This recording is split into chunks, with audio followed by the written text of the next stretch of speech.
Добро вечер. Недела 22 часот, време за емисија во Центар на YouTube. Вие сте на вистинското место, почитувани гледачи. Зошто? Бидејќи во нивните 30 до 40 минути и вие и јас имаме право да знаеме вистината. За многу години Христос воскресна, да сме живи и здрави. Среќен 1 мај, бидејќи немав прилика да ви го честитам и 1 мај. Што ќе рече дека пола Македонија, ако не и повеќе од пола Македонија, е излезе на надвор од Скопје, излезе на надвор од градовите, дали е надвор од Македонија или посетува некои туристички објекти во Македонија, се враќа во родните места, се посетили да се сретни со пријателите и со роднините, што ќе рече дека воопшто и нема некој амбиент изминатите 5 или 6 дена после првиот круг на претседателските избори, како дојде до одредено испуштање на енергијата, отварање на вентилот, луѓето како да се издиша, како да казнија, дали тоа ќе се случи на 8 мај, ќе видиме, за 3 дена се изборите. Планирав вечерва да го презентирам интервјуто со генералот Анте Пркачи на едно спектакуларно интервју, со еден спектакуларен крај на тоа интервју. Меѓутоа, бидејќи пола Македонија е надвора, предходно, пред една недела беше интервјуто со Даворан Штерен, одлично интервју, како пишува коментарите под интервјуто, едно од топ 3-те, топ 5-те интервјуа, не само во ова сезона, туку и во целата моја кариера, навистина беше едно одлично интервју, без разлика колку е гледано тоа интервју, тоа е едно интервјута кои всушност ги поместуваат границите. Така што сега сме на 3 дена пред вториот круг на претседателски избори и 3 дена пред парламентарните избори. И бидејќи како што сега стојат работите, овој YouTube канал веројатно ќе биде едно од ретките, ако не е единственото место кај што ќе може слободно се говори, слободно се размислува, да се анализира, да се испраќаат пораки, место кое ќе биде бастион на слободна мисла, бастион на демократија.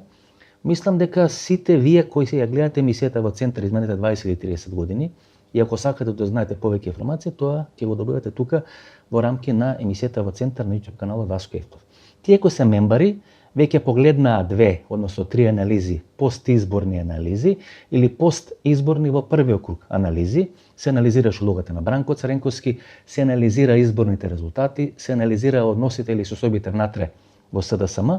Вечерва ќе презентираме 3 или 4 минути дополнителни анализи, нели кои беа кажани во рамки на тие емисии за мембарите, плюс околу 30 минути нови анализи. Во вторник, ако сте мембари, ќе може да слушнете анализа за ВМРО ДПМН, за Христо Мицкоски, што може да прави, што може да очекува Мицкоски, што може да се случи после парламентарните избори, кој ќе формира владата. Значи, бидете мембари и во вторник во 20 часот и 30 минути ќе може да слушнете политичка анализа, значи на еден ден последна анализа пред парламентарните избори во Република Македонија. Меѓутоа, бидејќи сте верни гледачи на емисијата во Центар, верни гледачи повеќе од 20 минути, јас можев да ви го прикажам интервјуто со генералот Анте Пркачи, меѓутоа мислам дека заслужувате и вие, без разлика дали сте мембари или не сте мембари, да слушате барем 30 или 40 минути анализа што се случи на 24 април во првиот круг или на првиот круг на претседателските избори, што можеме да очекуваме како политичка разврска во Република Македонија по завршување на претседателските и парламентарните избори.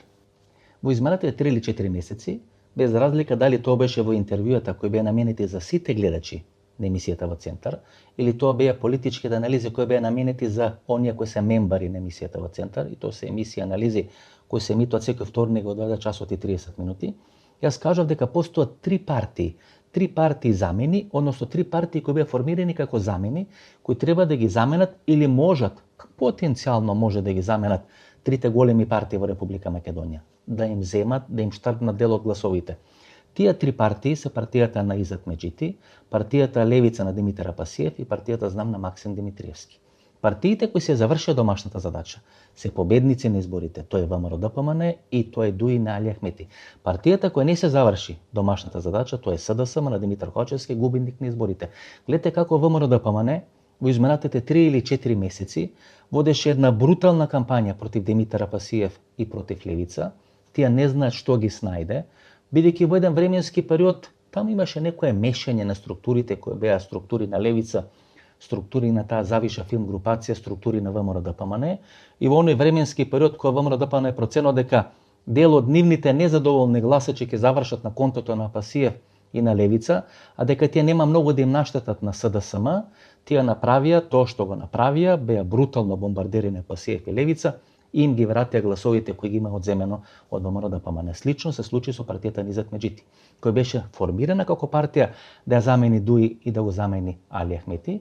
Единствено СДСМ не се заврши својата домашна задача. И таму има обратен процес каде што гласови на СДСМ завршија на контото на левица, односно на контото на Знам на Максим Димитриевски, тоа се некаде повеќе од 50.000 гласови според сите анализи кои се постизборно направени. Во еден таков развој на работите, во една таква конјунктура на работите, вие имате резултат 180 за Стево Пендаровски, некаде 362-363 гласови за Гордана Селјановска. Ако од тие 362-3000 гласови на Гордана Селјановска ги одземете гласовите на Стефче Јакимовски, кои се 8000 гласови, а кои веројатно тежеше 25 до 30.000 гласови според сите анкети, ако ги земете тие гласови кои требаше да завршат на контото на левица, но со таа операција беа вратени кај ВМРО-ДПМН, тоа се некаде 30 до 40.000 гласови, тогаш Гордана Селјановска би тежела некаде 300 до 310.000 гласови.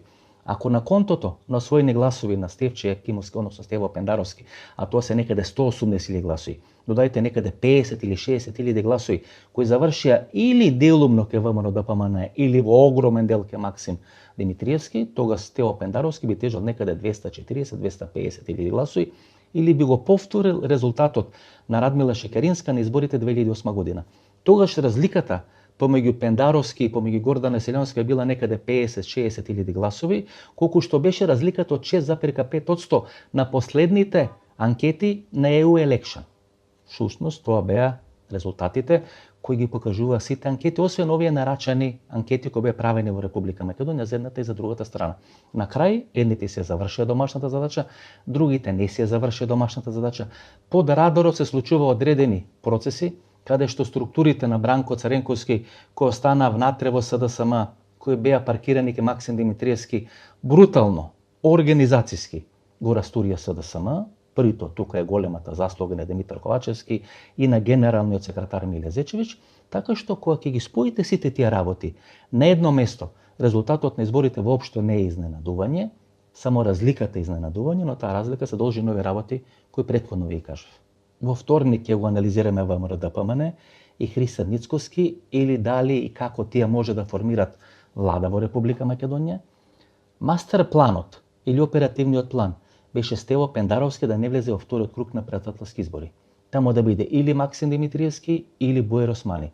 Тоа не значи дека Стево Пендаровски постигнал некој одличен резултат, тој канта тропа резултат во првиот круг на председателските избори, меѓутоа мастер планот беше Пендаровски воопшто да не влезе во вториот круг на изборите.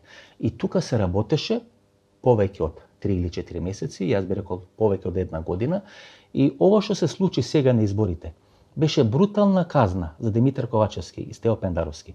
Брутална казна за човекот кој тие го смета за свој политички ментор, а тој е Бранко Царенковски. Целата таа структура на Бранко Царенковски беше паркирана кај Максим Димитриевски. Генерален секретар е Горан Минчев, Наташа Сава беше паркирана кај Јордан Орце Камчев и целата таа структура, тоа јас го нарекувам КГБ процес кој се случуваше во СДСМ и тоа го објаснив во последната емисија за мембари, каде што во текот на 90-те години, после распаѓањето на Советскиот сојуз доаѓа до распаѓање на КГБ и одредена структура на агенти, соработници, стручници, експерти кои претходно работеле во КГБ остануваат на улица. Бидејќи остануваат на улица, има две можности да се борат, да се спасат или да бидат предадени, односно да пропаднат тамо на улицата, да не знаат кој правил да го фатат. Така е формирана руската олигархија, така е формирана руската мафија. Во еден моментум тие кадри на КГБ кои излегува надвор од КГБ стана многу посилни од кадрите кои останаа внатре во КГБ. Всушност, руската мафија, руската олигархија беа посилни од руската држава. Тоа во една Русија, постсоветска или било каква друга Русија, бидејќи Русија може да се води на два начини, со диктатор, односно со император, царска Русија или КГБ Русија, беше недозволено. Затоа начело на КГБ, односно начело на руската држава се доноси кадар на КГБ, тој е Владимир Путин. Нешто слично се случува сега во СДСМ. Бранко Царенковски, структурите на Бранко Царенковски, посебно Бранко Царенковски, ова е брутална освета на Бранко Царенковски, на луѓето кои го глеdaa Бранко Царенковски како нивни политички ментор, тој е Стево Пендаровски и тој е Димитар Ковачевски. Сега пред партијата Знам на Максим Димитриевски стојат на располагање две можности.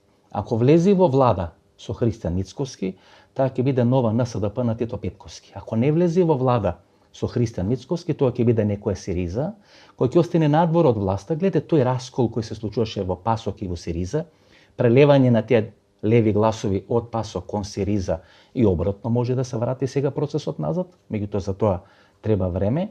Значи таква судбина ќе има партијата на Максим Димитриевски. Меѓутоа мене ми се чини дека Максим Димитриевски не само што е веќе определен, туку веќе е канализиран.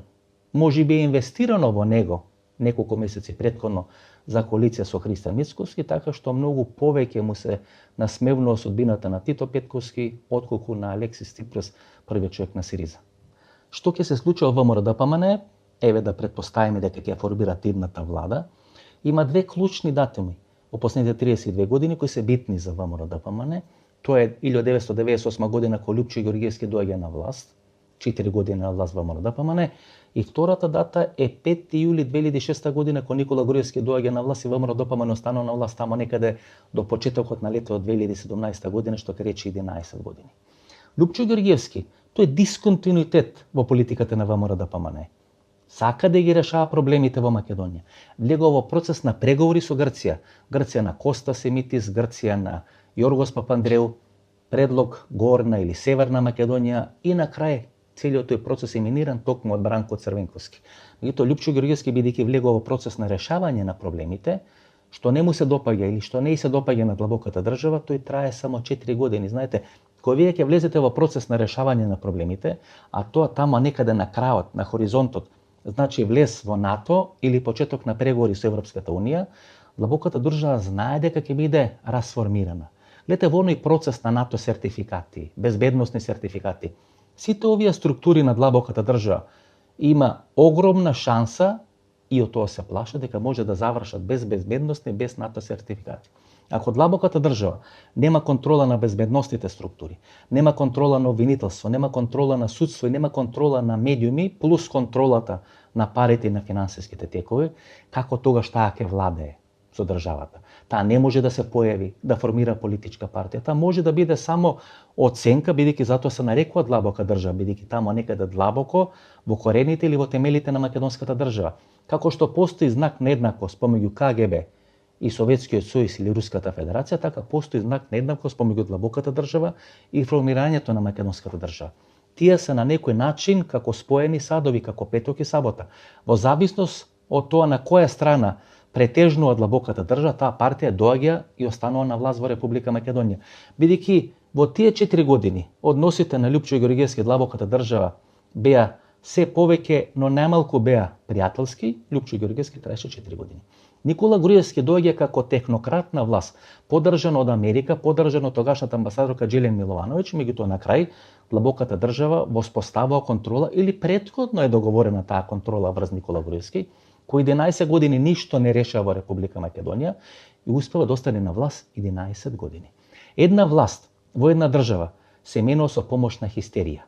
Таа хистерија не се создава само на социјалните мрежи, таа хистерија не ја создава само ВМРО-ДПМНЕ, ја создава и СДСМ, и ако ви имате направено хистерија. При тоа не мислам дека тоа некоја партиска хистерија. Хистерија во јавното мислење. Хистерија во јавниот дискурс на Република Македонија, гледате како сега за пасошите, например, или за некои процеси кои сега се случат во Република Македонија, или нема да се бугаризираме.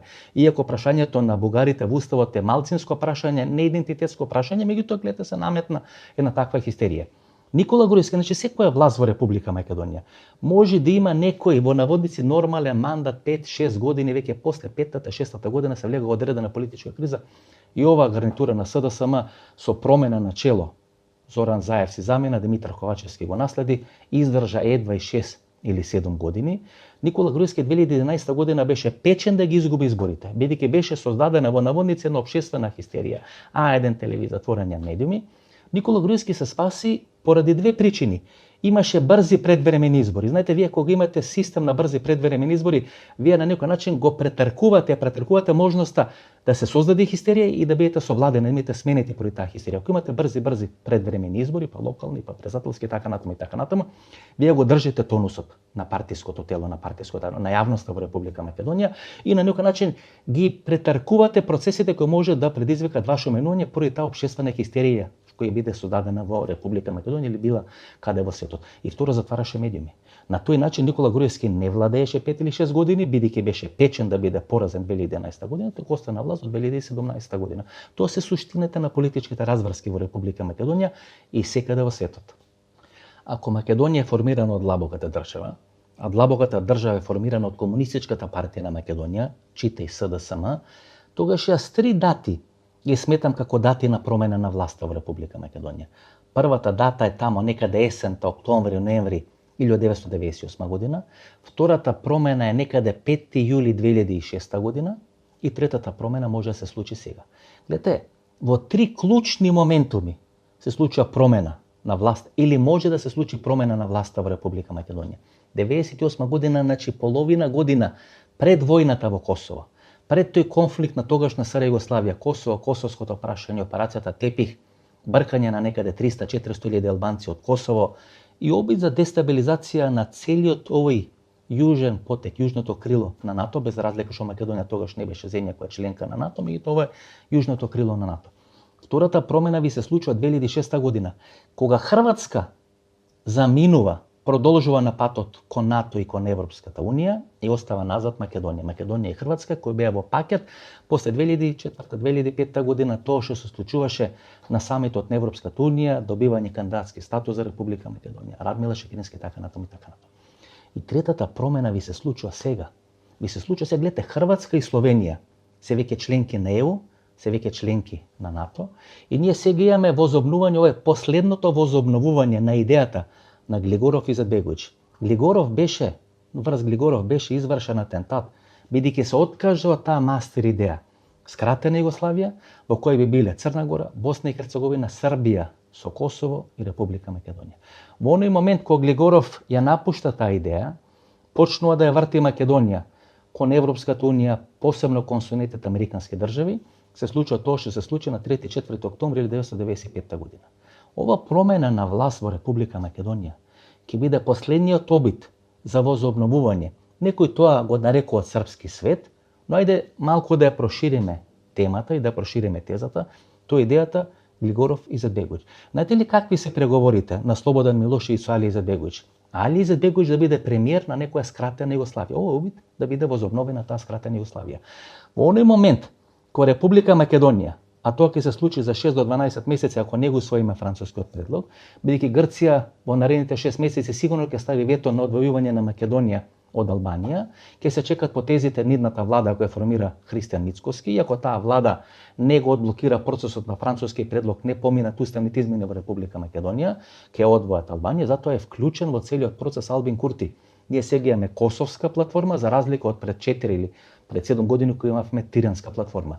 Зошто? Бидејќи ако се исклучи надвор или ако се трне надвор или ако се раздвојат Македонија, Албанија, Еди Рама и Албанија го продолжат патот од Европската Унија, а Република Македонија поради неусвојување на уставните измени остане од оваа страна на Европската Унија, ние ќе влеземе во некаков пакет на Босна и Херцеговина, делумно Црна Гора, каде што успе револуцијата смена на Мило Џукановиќ, Косово со Северно Косово, прашањето на разграничување по некој тиролски модел, Република Србија и Република Македонија или Третата Република Српска тука на Балканскиот полуостров. Гледате во 3 клучни моментуми, односно Втората Република Српска на Балканскиот полуостров. Гледате во 3 клучни моментуми се случуваат промени на власта во Република Македонија. На кого тоа му одговара? Па на длабоката држава.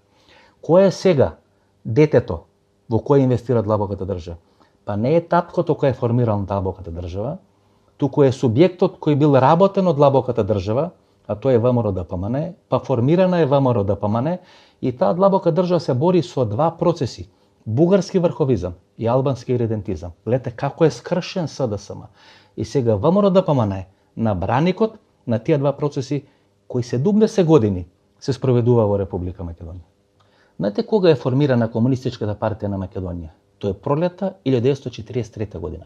Формирана е во Тетово за се испрати порака. Знаете, тоа на поделба на Тодор Александров, Хасан, Приштина, Групчин, Подмолје.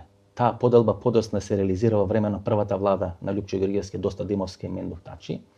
Со формирање на Комунистичката партија на Македонија во Тетово 1943 година се прават две работи.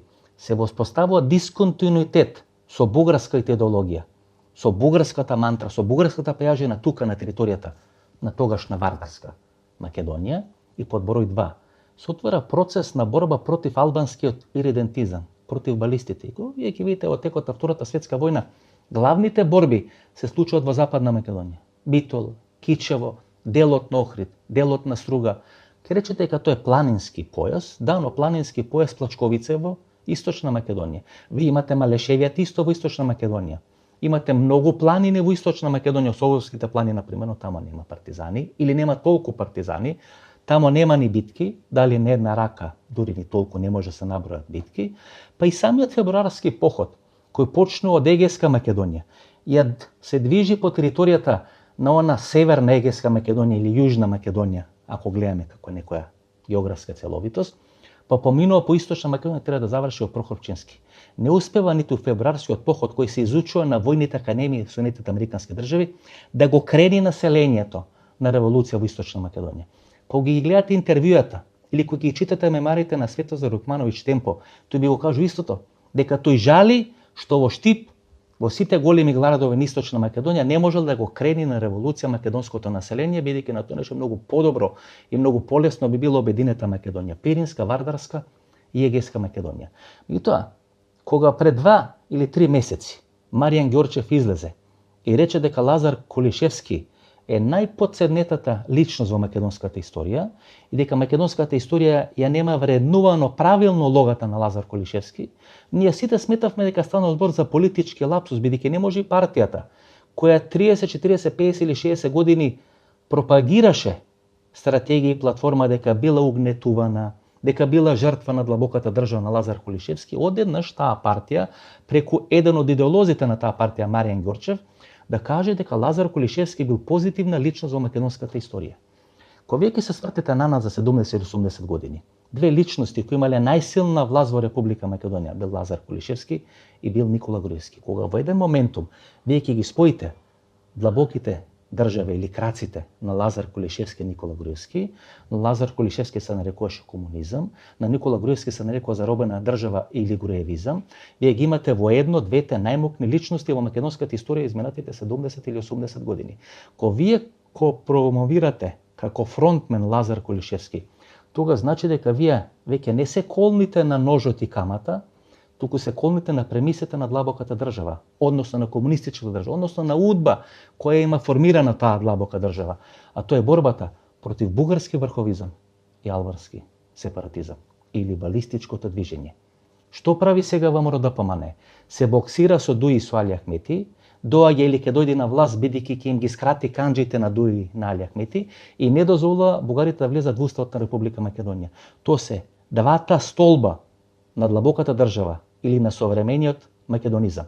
Тој македонизам е трнат од СДСМ и е ставен на тацна на располагање на ВМРО ДПМН. Зошто? Бидејќи во овој временски моментум ВМРО ДПМН е чедо на длабоката држава, а СДСМ со помош на меѓународната заедница влезе во процес на демонтирање и размонтирување на длабоката држава. Резултатот на изборите е резултат на тие два процеси кои се случува изминатите 12 или 15 месеци. Народ кој не се знае својата историја плаќа премногу скапа цена. Гледате сега, одредени политички ајдамаци се обидуваат да ја пласираат тезата и тоа го читате или го слушате во нивните интервјуа дека чукна часот конечно во една влада да се спојат комитите и партизаните. А што ќе договарат во една влада? Или кој ќе биде идеологијата во таа влада на комитите и на партизаните? Партизанското движење 1941 до 1944 година е единствениот дисконтинуитет, брутален дисконтинуитет на македонската национална мисла во однос на бугарската идеологија последните 150 или 200 години во однос на Република Македонија или во однос на македонското прашање. Во Втората светска војна вие на прстите на раката може да ги изброите комитите кои биле вклучени во Втората светска војна. Дури ни толку. Дури тоа е преголема бројка. Мора да се вади од Наталин, Методи, Андонов, Ченто, за да се покаже дека има некоја чорбаџиска, некоја граѓанска структура која е налепена на партизанското и на комунистичкото движење. А расколот кој се случува во комунистичката партија на Македонија, Методо Шаторов Шарло, гледате, постојано бугарите велат дека ние сме творба на Коминтерната. А залагањето на Коминтерната е македонското прашање, македонската комунистичка партија да биде споена со бугарската комунистичка партија, да биде извлечено од Југословенската комунистичка партија, да биде извлечено од предградките на Јосип Брз Тито. Расколот во комунистичката партија тоа е формирана таа 1943 година. Затоа се касни со првата партизанска пушка во Република Македонија или на територијата на тогашна Вардарска Република Македонија или Вардарска Бановина, бидејќи Македонија во тој временски моментум избира помеѓу Тито, помеѓу Југославија и помеѓу Бугарија. Тој дисконтинуитет, тој брутален дисконтинуитет кој го прави Комунистичката партија на Македонија, кој го прават македонските партизани, тие го прават не само во однос на Софија, туку и во однос на комитите во Република Македонија. Кој ги раководи комитите? Ванчо Михајлов, Тодор Александров, Александар Протагеров. Што биле тие, македонци или биле декларирани бугари? Така што овие јалови заложби, овие промашени заложби, дека конечно партизаните и комитите ќе бидат во иста влада, тоа значи дека вие темната и светлата страна на историјата треба да ја ставите во иста влада. Од што се срами ВМРО ДПМН, која сега гледате наликува на Република Српска тука, каде што Христан Мицковски би бил некој нов Милорад Додик, па срамејки се од некои црни петна на нивната историја, кои сакат како кукавички јајца да не ги наметнат како составен дел на целата македонска историја, тие бегат некои 23 века назад во историјата и наместо да се чеда на Ванчо Михајлов, Тодор Александров, тие се чеда на Александар Македонски. Гледате, тоа не може да помини. Тоа може да трае краткорочно, но на крајот тоа ќе биде претворено во една фарса. Застанувајќи зад Лазар Колишевски, човекот кој 70 години беше доживуван во наводници како крвник на козите, ги уништил козите и ги уништил комитите или ги уништил ВМРО, па ВМРО завршило на Голи оток поради тоа, или се случува на Скопското кале, или се случува во Струмица. Знаете, во најголем дел тие структури кои завршуваат на Голи оток, тоа е во еден дел тоа лево крило на организацијата. Левото крило на ВМРО. Левото крило на ВМРО кој е под силен наплив, силна контрола на Коминтерната. И кога доаѓа до раскол 48 година помеѓу Тито и Сталин, па првиот удар се структурите на Коминтерната. Таму е небитно дали се македонци, црногорци, ВМРО-вци, не ВМРО-вци, тие се чеда, тие се деца, тие се логистика на Коминтерната. Тоа е расколот кој се случува во Република Македонија. Гледате како сега децата на Коминтерната, децата на поразеното крило ВМРО, на поразеното крило македонско, сега ви се враќат полни со налет, полни со енергија и сакат пред ваши очи повтор пат после Никола Груевски да ви е видоизменот и да ви е фалсификот историјата. Зошто Дуи го минираше СДСМ? Во вторникот, која правам вонредна политичка анализа за мембар или за мембарси, беа кажени 10 причини за поразот на СДСМ на изборите. Една од трите клучни причини е однесувањето на Артан Груби. Тоа што го прави Артан Груби во континуитет изминатите 1 или 2 години. Гледате, ВМРО ДПМН не е проблем. Не е некој кој го плаши Дуи, напротив, ВМРО ДПМН и Дуи се сиемски близнаци. Тие заемно функционират, тие се комплементарни, тие се надополнуваат. Дуи има проблем во СДСМ. Стратегијата на Зоран Заев, гледате се, Зоран Заев станува товар на СДСМ и тој дефинитивно е товар на СДСМ, но идејата е едно општество за сите. Таа не беше товар за СДСМ. Таа беше една идеја која ги застрашуваше Дуи. Тоа беше идеја која требаше да испрати Дуи Али Ахмети во политичка пензија. Наместо идејата е едно општество за сите, Дуи нови избори или во изминатите 12 месеци инвестираше во стратегијата едно албанче над сите. Гледате, тоа е конфликтот помеѓу Дуи и СДСМ. И сега имате пинг-понг на тези, запаливи тези од Мицковски кон Али Ахмети и Али Ахмети кон Христијан Мицковски. СДСМ во два наврати, бидејќи инвестира во демократија, инвестира во држана, вистина тие крадеа, правеа големи проблеми и заслужуваат можеби да паднат од власт во Република Македонија, поради тоа што не владеа или не владеа на начин како што луѓето сака да го воспримат тоа владење, бидејќи гледате Ивица Рачан 2003 година во Хрватска ги прави клучните потези, клучните работи и на крај паѓа бидејќи нема контрола на коалицијата, бидејќи не владее на начин како што сакаат граѓаните да го видат тоа владење. Какво владење сака да видат граѓаните? Па власта е една пирамида. На врвот на пирамидата доаѓа човекот кој не е најубав, кој не е најпаметен, туку на сите оние сопартици, структури на една партија кои се наредени по таа косина на пирамидата, им гарантира власт, им гарантира функции, им гарантира привилегии, им гарантира пари, тендери, вработување, така натаму. Во зависност колку сте високо во хиерархијата, толку повеќе работи може да ви ветува тој што е на чело на пирамидата или што е на врвот на пирамидата. Од другата страна на пирамидата се граѓаните, гласачите, народот, населението. Вие постојано на тој народ треба да му дадете лепи игри. Да му дадете одредено зголемување, да му дадете одредено ветување, па да му давате одредени лажни ветувања и во текот на 1, 2 или 3 години, 4 години колку сте на власт, повремено да истркалувате некоја глава, односно да правите одредени смени, некои луѓе да завршат во затвор и на тој начин да испраќате пораката до народот, дека го слушате народот и дека работите за народ, ако народот бара одредени смени или бара одредени апсени, вие тоа да му го исполните на народот. Всушност владењето, прагматичното владење, бидејќи гледате го слушате Димитар Ковачевски вели дека тој не сака да биде популист. Па популизам значи народ. Ако вие не сакате да бидете популист, тоа значи дека не сакате да го слушате народот. Како може да победите на едни избори ако народот не гласа за вас? Од кога популизмот стана нешто што е штетно, нешто што е ерес? Се разликува популизам од диктатура.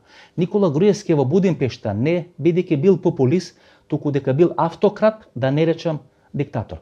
И кога вие сакате да владеете повеќе од 1, 2, 3, 5, 10 години во една држава, вие треба да го правите балансот, да правите микс, да правите мешавина на страв кој ќе го вставите кај народот, кај населението, и тоа дека го слушате народот. Го слушате народ ви се плаши.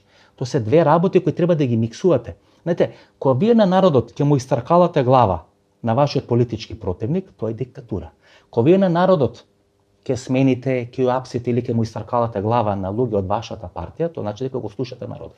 Кога ќе направите тој баланс, тоа значи дека имате добар рецепт како долго да владеете. При тоа не треба да бидете диктатор и автократ, доволно да бидете само популист.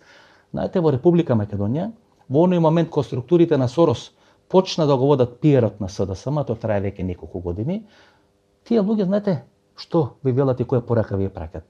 Дека не се тие виновни што народот не ги сака, туку народот е глуп и затоа не може да ги свати колку се тие брилјантни, колку се тие гениални. Се додека ова структура тоа не го смени и не почне да размислува дека народот не може да го сменат, не може да го заменат и дека народот може само да го придобијат на своја страна, тогаш популизмот за нив нема да биде ерес, туку ќе биде алатка со која може да дојдат на власт и да останат на власт во Република Македонија. Да ја довршам тезата, само 30 секунди. СДСМ на ДУИ му треба за ДУИ да може да парира на ВМРО ДПМН. А ВМРО ДПМН ДУИ му треба за да може да ја победува албанската опозиција. Гледате како ДУИ ви ги има постојано работите. Со помош на СДСМ се тие власт и со помош на СДСМ тие зголемуваат својата цена ке ВМРО ДПМН, а со помош на пинг-понгот кој го прават со ВМРО ДПМН, тие поразуваат албанската опозиција. 22 години се власт во Република Македонија. Дали тој модел сега ќе заврши, ќе видиме. Меѓутоа, сиемските близнаци на македонската политичка сцена, природните партнери се ВМРО и ДУИ. Тоа се две терористички организации. Ванчо Михајлов, Тодор Александров, ВМРО 20-30 години минатиот век е најмокната терористичка организација во Европа и ДУИ, која до 2001 година од првиот човек на НАТО алијансата Џорџ Робертсон беше нарекувана терористичка организација. Кога две во наводници терористички организации кои се во власта, со современи модели на владење, со контрола на гласачкото тело, тоа е бетон власт во Република Македонија. 11 години траеше таа власт. Таа власт и ќе продолжеше после изборите на 11 декември 2016 година, ако не се замешаше меѓународната заедница. Зошто не се замеша сега меѓународната заедница? Не знам. Меѓутоа не би сакал да помислам дека поред тој процес Глигоров Изетбеговиќ и формирање во наводница на некоја скратена Југославија, некој опен Балкан сега без Албанија, со Косово, со Црна Гора, со Босна и Херцеговина, каде што на Александар Вучич, на послужавник, ќе му биде сервирана Република Македонија. Гледате, пред 10 дена Александар Вучич, при она негово гостување настап во Обединетите нации, вели дека тој е најпопуларен политичар во Република Македонија. Тој по повод ова резолуција во врска со Сребреница.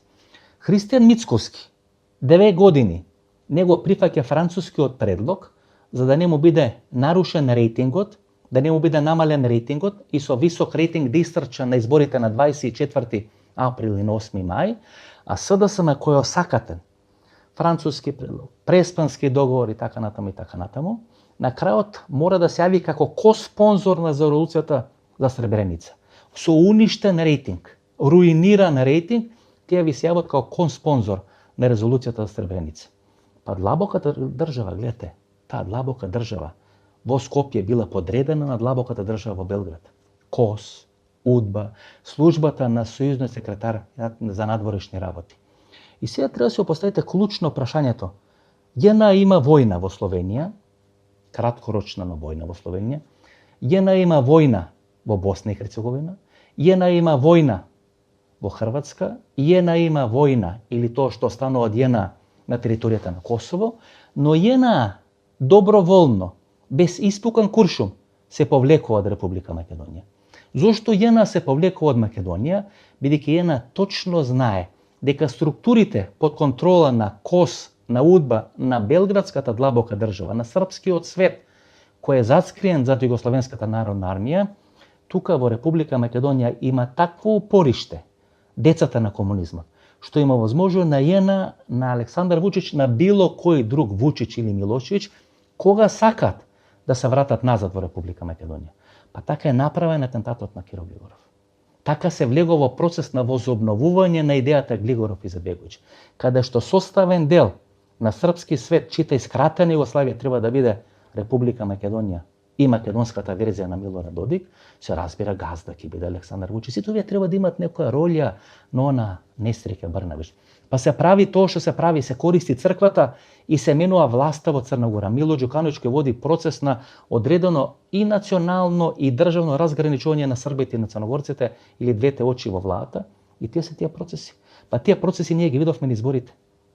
Гласањето за резолуцијата или тоа да бидат ко-спонзори на резолуцијата во Сребреница, каде што се направи една хистерија во Република Србија, дека на тој начин Македонија, македонското раководство и СДСМ им брцат со прст во окото на Белград, на србите, на српските интереси, дека ги прогласуваат сите срби дека се геноциден народ, што апсолутно не одговара, само треба да ја прочитате таа резолуција, меѓутоа кога е хистерија, тогаш нема рационалност, туку вие ирационално, емотивно реагирате на одредени проблеми.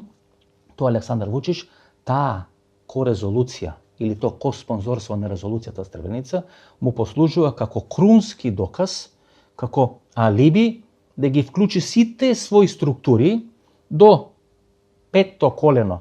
Овие структури на длабоката држава беа ставени во функција, работеа против СДСМ, работеа за ВМРО, работеа за Максим Димитриевски, и овој брутален резултат на изборите е резултат токму на тие процеси. И кога сега ќе натерате да ја преговара за француски предлог, да преговара за преспански договор, кој сега во ВМРО или во СДСМ, кога луѓето кои тоа го има направено изминатите 30-32 години, па како завршува Бранко Цренковски времената спогодба? Како завршува Киро Глигоров приемот на Македонија во Обединетите нации? Како завршува Хари Костов во чие време е она територијална организација? Како завршува Владо Бучковски кој е начело на тој процес после заменувањето на Хари Костов? Како завршува Зоран Заев? Како завршува Димитар Ковачевски?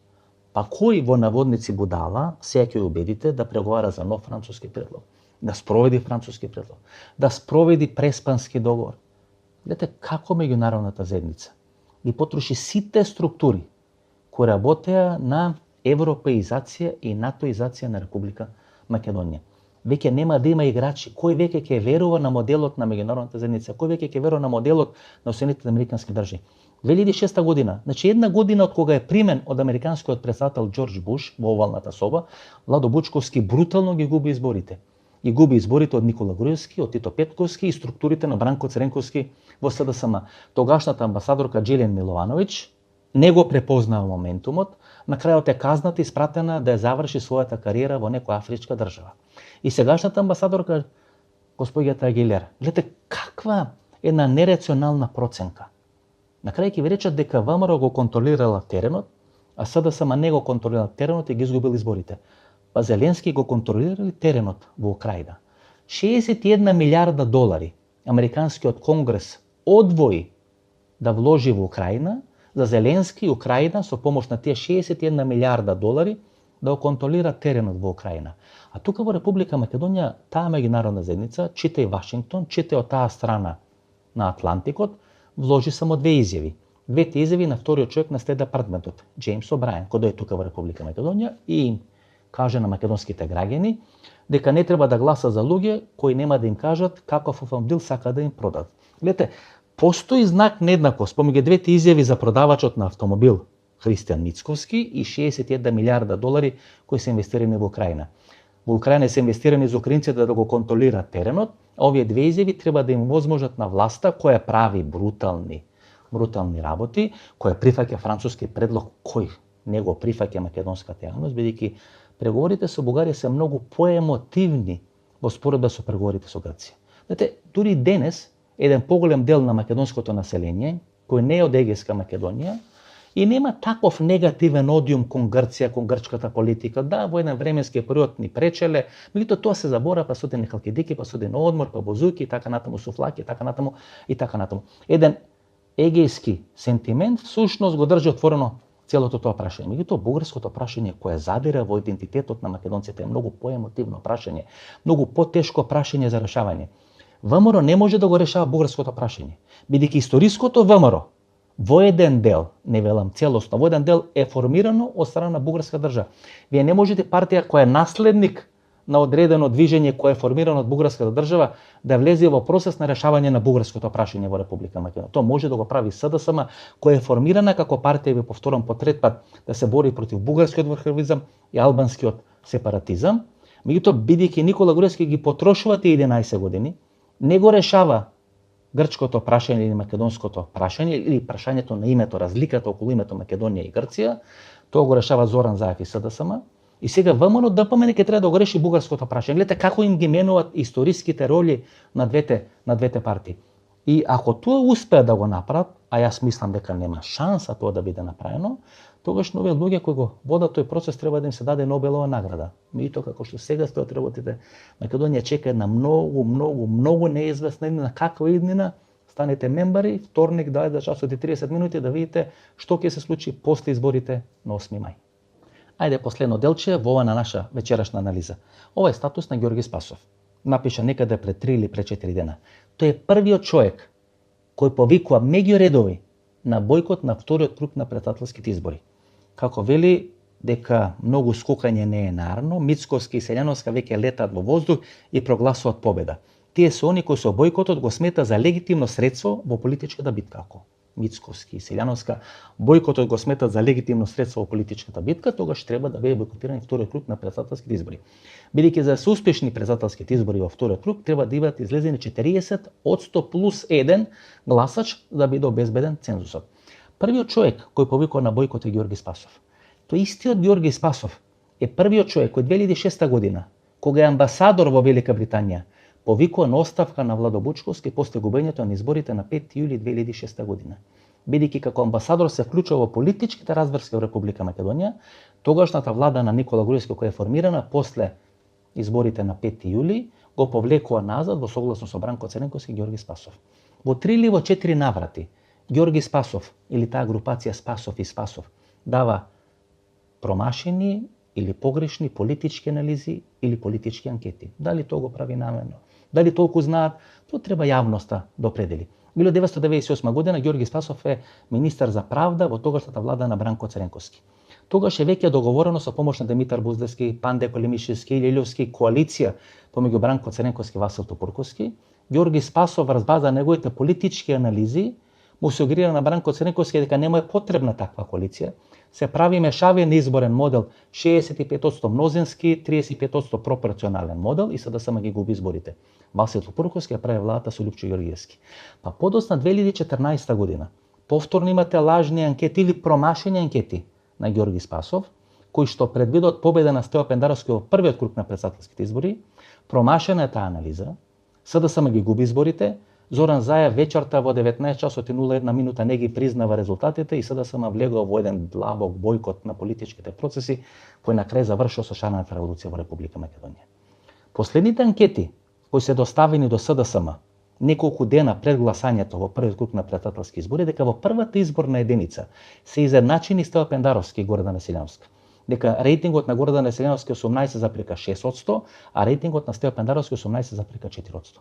Кој ги прави? Дали намерно ги прави тие промашени политички анкети и дали тоа е дел на оној процес кој се случува под радарот во СДСМ, кога вие со помош на лажни анкети го успивате раководството, му давате, тоа е како лажна крвна слика. Вие одите правите крвна слика, таму ви покаже дека шекерот ви е 4%, или не знам, дека шекерот ви е 12%, а вас ви е реално шекерот 4%, а вас ви шиват инсулин и вие добивате одредена шекерна криза, на низок шекер во вашиот организам. Така е со лажните анкети. Кога вие на некого му испорачувате лажни анкети, всушност му давате лажни сигнали, му давате лажни премиси, врз база на тие лажни премиси, лажни алатки, тој креира политиката. Тоа не дека СДСМ ќе победеше. Гледате, со ова нестрикно раководство СДСМ дури го постигне и максимум што можеше да го постигне. Тамо треба да се случуваат драматични процеси, драматично ферментирање. Дури мислам дека овие симпатизери на СДСМ сега треба да излезат да гласат за срамот на таа партија да не биде поголема тоа што беше на изборите на 24 април, меѓутоа човекот кој вас ви се појавува во сите политички процеси, кога од позадина одработува за Бранко Црвенковски.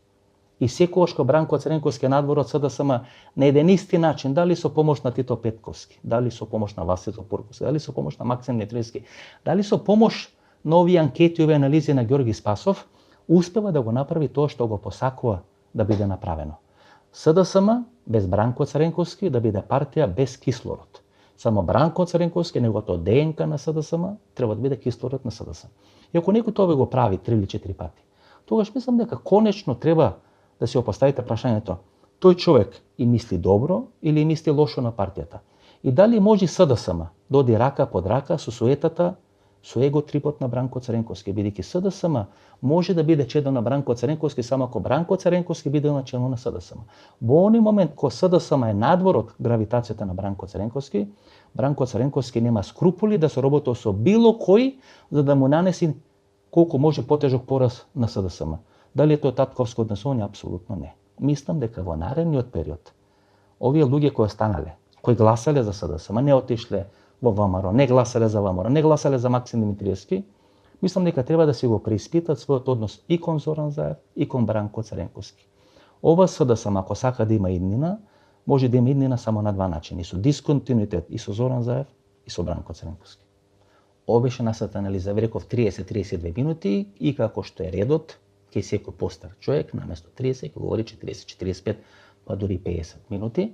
Ако сакате да знаете што ќе се случи на 8 мај, бидете мембари, вторник, 20 часот и 30 минути, емисија за мембари или тие кои користат опцијата membership YouTube канал Баско Ефтов. За вас кои сте редовни гледачи, ново дружење недела во 22 часот, за мембари вторник 20 часот и 30 минути, до недела и до вторник. Пријатно вечер Македонија, каде и да си.